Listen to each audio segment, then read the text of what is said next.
Bonjour, je suis Monsieur Faux-Alain Love René, concepteur développeur informatique, développeur logiciel, ancien étudiant de la faculté de droit et de sciences économiques de l'Université d'Orléans, dans le Loiret, en France.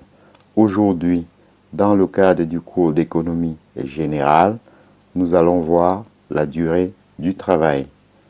En effet, l'adoption des 35 heures a déclenché en France une avalanche de controverses. D'un côté, le monde des entreprises PME en tête peste contre l'irresponsabilité d'un tel surcroît imposé aux créateurs de richesses et d'emplois. De l'autre, une grande majorité de salariés découvrent avec délice les joies des week-ends prolongés. En réalité, la France n'est pas très loin du point de vue de la durée du travail de la plupart des voisins européens, avec quelques 1600 heures annuelles travaillées. Toutefois, les chiffres sont biaisés par la présence des emplois à temps partiel. Plus le temps partiel est développé, plus la moyenne de la durée du travail est faible. Des pays comme la Hollande ou l'Allemagne ont des durées comparables à celles de la France parce que le temps partiel y est plus développé. La vraie différence sépare l'Europe, Grande-Bretagne, y compris des États-Unis et au Japon, se situe autour de 2000 heures annuelles, avec des congés annuels de 12 jours pour les Américains et de 10 jours pour les Japonais. Le problème est celui du choix.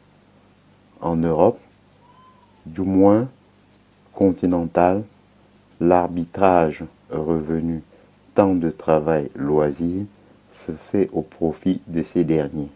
Les Européens préfèrent avoir plus de loisirs et un peu moins de revenus. Pour les Américains, c'est le contraire. Quant aux 35 heures, il ne faut pas compter sur les seuls chiffres pour en faire un bilan. Ont-elles contribué à créer des emplois ou sont-elles seulement un luxe superflu? La réponse passe par la productivité et celle-ci n'est ni facile à mesurer ni homogène selon les secteurs et encore moins attribuable facilement à tel ou tel autre phénomène.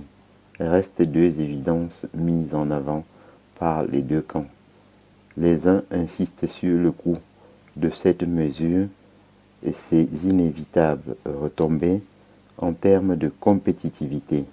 Les autres insistent sur le fait qu'aucune avancée sociale ne s'est faite par un accord unanime, ni l'interdiction du travail des enfants, ni les congés payés. Ainsi, j'en ai donc terminé avec la durée du travail. Je vous en remercie. Bonjour.